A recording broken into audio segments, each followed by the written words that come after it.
right through to the fact that all the chemicals, detergents, even the guest amenities are 100% biodegradable. We run the systems like that. We are trying to limit our impact on the habitat, and this is really a model for anyone on design and design technique. What also makes it special is the first one that's ever been done in the desert.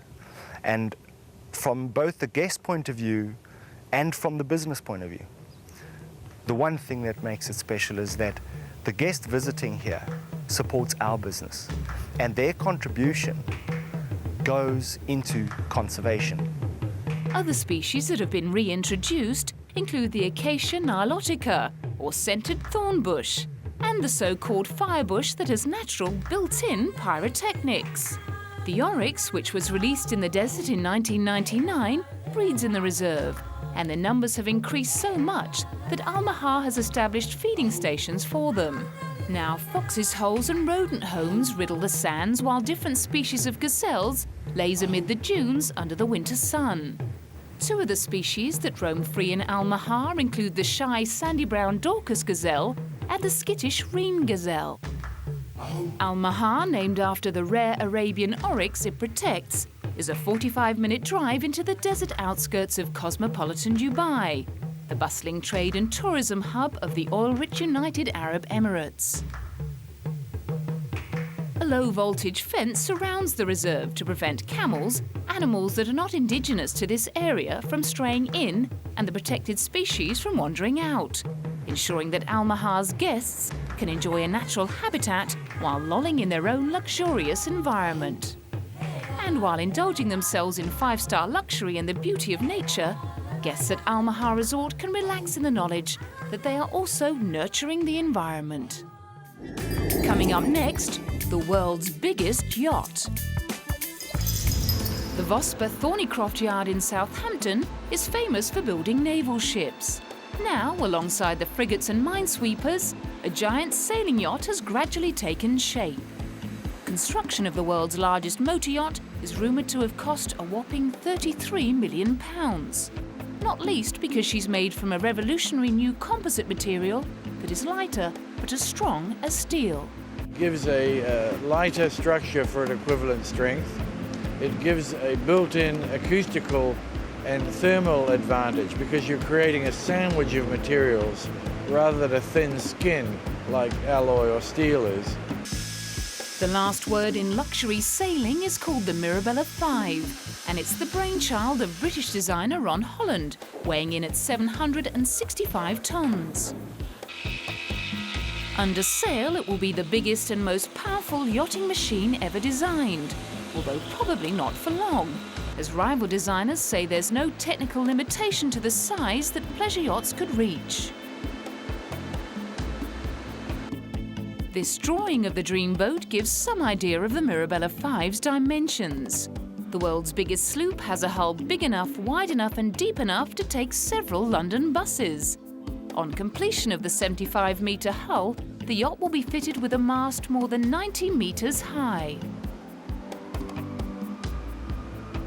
The design is outstanding. Its size is going to allow for much greater speed, because on a big boat like this, it's its length that determines its speed. And the way the keel is designed, the bottom is designed, this boat will perform very well upwind as well, which is something most big boats don't do. The Mirabella 5 boasts 6 staterooms, king-size bedrooms, ensuite bathrooms, satellite TV, a cinema, gym and sauna all included, and all serviced by a permanent 12-member crew. We're going to achieve a launch at the end of November. Shortly after that, the vessel will go to Portsmouth and we will step the mast, which means fitting a 90-metre tall mast, a huge structure that we're building at another of our shipyards, and people will then see for themselves the true size of the ship. The ultimate sailing machine may be built for speed, but the yacht is designed mainly for the super-rich to cruise the Caribbean and the Mediterranean. The Mirabella 5 will be hired out for charters. Not surprisingly, when it comes to hiring out a vessel with sailing and rigging proportions never before considered, a working jib of nearly 9,000 feet and a staysail of nearly 3,500 feet, only those with the deepest of pockets need apply. private owner Joe Vittoria is confident of finding plenty of recession-proof billionaires willing and able to find the charter fee of $250,000 a week. There are 490-odd billionaires in dollars in the world, and I only need 20 of them to get my 20 weeks charter. Many of them will even charter it for more than 1 week. But forget the billionaires, there are a lot of people out there that have the kind of money that's necessary to have a holiday that's going to cost maybe $500,000 by the time it's over.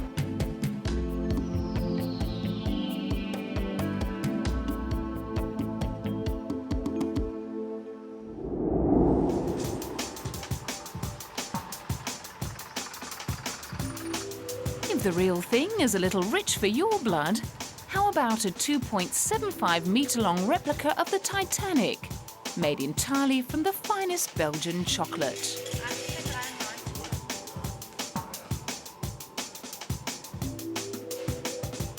More than 90 years after the luxury liner sank, it resurfaced in Germany. Berlin's traditional chocolate makers, Fassbender and Rausch, known for their extravagant creations, built the ship at a scale of 1 to 100. When the chocolate version of the ill-fated ship was unveiled in Berlin, it was clear the confectioners had considered every single detail: the anchor, the chimneys, and every single one of the ship's portholes.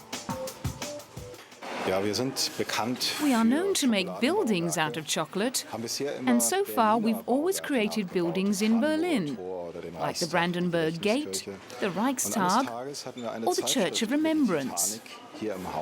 One day there was a magazine here with pictures and a blueprint of the Titanic, so we asked ourselves whether it would be possible to reconstruct this gigantic ship on a 1 to 100 scale. It took about 1 year, but we succeeded.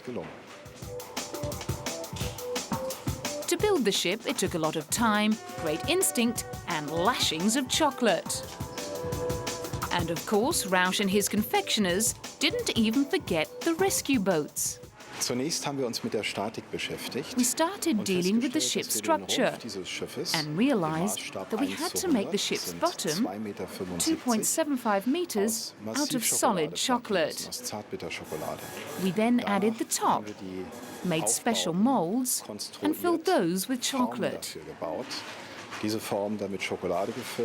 At the end, we had about 1,200 single pieces, which then had to be connected, all stuck together with chocolate. The detail on the ship is completely to scale, even down to the ship's propellers, which look metallic, but were made of chocolate and then coated with golden food colouring. Alongside the Titanic, there are enough spectacular items on display in the shop to satisfy even the most voracious chocoholic appetite.